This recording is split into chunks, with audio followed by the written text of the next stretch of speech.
Hey everybody, Either Voice here, and welcome to Spectrum Storytime. Today, we'll be reading Sofia Valdez, Future Prez by Andrea Beaty, illustrated by David Roberts. Are you guys ready for a super fun story? I don't think you're ready. Okay, now you're ready. Let's get to it. Sofia was a baby who got things done, helping her family before she turned 1.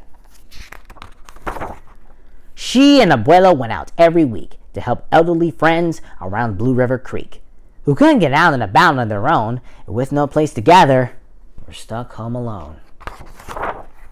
Raking the leaves, taking pets for a walk, or just dropping by for a treat and a talk, Sofia Valdez did as much as she could for her family and friends and her whole neighborhood.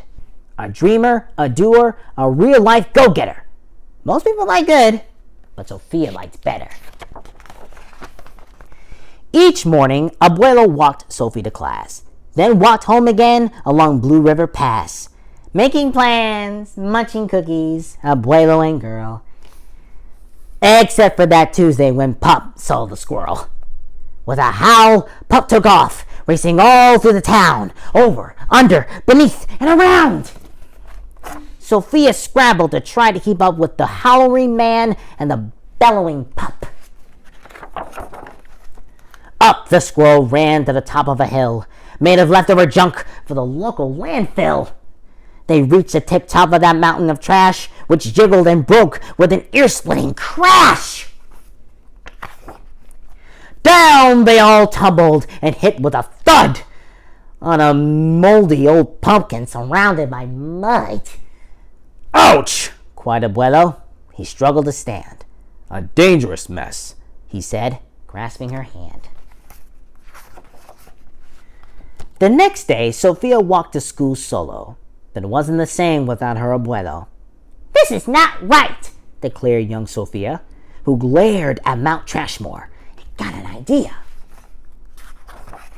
The very next morning, at dawn, she planted a sign at the front of the lawn. She stood back and smiled, and Pup gave a bark. "Get rid of Mount Trashmore! Let's build a new park!" Each of our neighbors had something to say about benches and fountains and places to play. Meeting spots, gardens, a basket for bees, a rubber duck pond, and a kiosk for cheese. She drew every thought on her map of the park, which was perfectly perfect by quarter till dark. She drifted to sleep in her soft, cozy bed. Then, BAM! She woke up when a thought specked her head. Her heart skipped a beat as she realized each one of her neighbors had said, "Let me know when it's done!" They all thought Sofia could build it alone. But how could one girl do so much on her own? The weight of that thought made her tender heart ache as night thunder growled and she laid wide awake. Then dawn brought a storm and the gloomy sky wept, and the heartsick Sofia finally slept. Abuelo baked cookies. When Sophie got up, he gave her a bag full and sneaked one to Pup. He blinked back a tear as he hugged his Sofia. "For courage," he whispered. "Ti amor, mi vida." Sofia's knees wobbled. She felt weak inside. She looked at his ankle and quite nearly cried. Though she didn't feel brave or courageous at all, Sofia Valdez went to face City Hall. Oh boy. The mayor's office sent her to room 401, the Blue River Creek Department of Fun, which sent her downstairs to room 302, the Office of Duck Ponds and Cool Things to Do, to the Office of Monkeys, the Department of Cheese, the Division of Fountains and Meetings and Bees. Then down to the basement, so musty and cramped, where all the town's papers were sorted and stamped. And that's where the clerk said what no one else did. "You can't build a new park. You're only a kid." The word smacked Sofia deep down in her heart. Her plan was kiboshed before it could start. "I think," said Sofia, "I think that law is wrong." But her second-grade voice didn't sound very strong. The clerk said, "Clearly it cannot be done. Do you have any questions?" Sofia said, "1.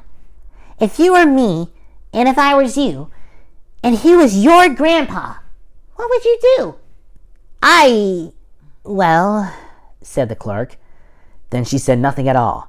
She thought and she thought. Then she sent out a call to every employee throughout City Hall.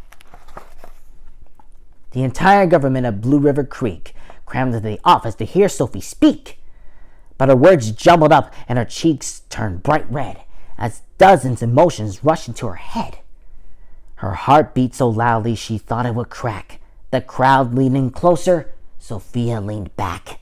Then her arm brushed the edge of the old cookie sack. And that was the moment when Sophia first knew being brave means doing the thing you must do. Though her heart cracks with fear, though you're just in grade 2. She took a deep breath, looked the mayor in the eye, and though her knees were wobbled, she held her head high. Sophia started talking. She spelled out her plan and why it all mattered and how it began.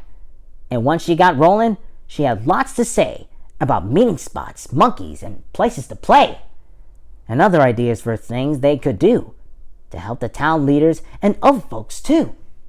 She had thoughts on the library, thoughts on the zoo, and perhaps a way to combine the two. And... "All right," cried the mayor. "Go start a petition. If the town wants a new park, we'll form a commission." And so young Sophia got right to work, with some help from her family and Pop and the clerk. The others joined in, not at all, but a few, like Miss Leela Greer and the kids in grade 2. There were hearings and surveys and taxes to figure, then bulldozers, cranes, and a blue bigger digger. They all built that park. That's how it got done, with the hard work of, by, and for everyone. But it began with a dream of one person, just one, who laced up her shoes and then led the way to help Blue River Creek get a new place to play. Now every evening till long after dark, the town comes together at Citizens Park. They all hold this truth to be self-evident, that Sofia Valdez could grow up to be the president. Until then, Sophia, that real-life go-getter, helps Blue River Creek get better and better. The end. If you like this story or any other stories that I've read so far, please like, share, and comment. You can also find me on YouTube at Spectrum Storytime with Ethan. I hope you guys subscribe soon. See you next time.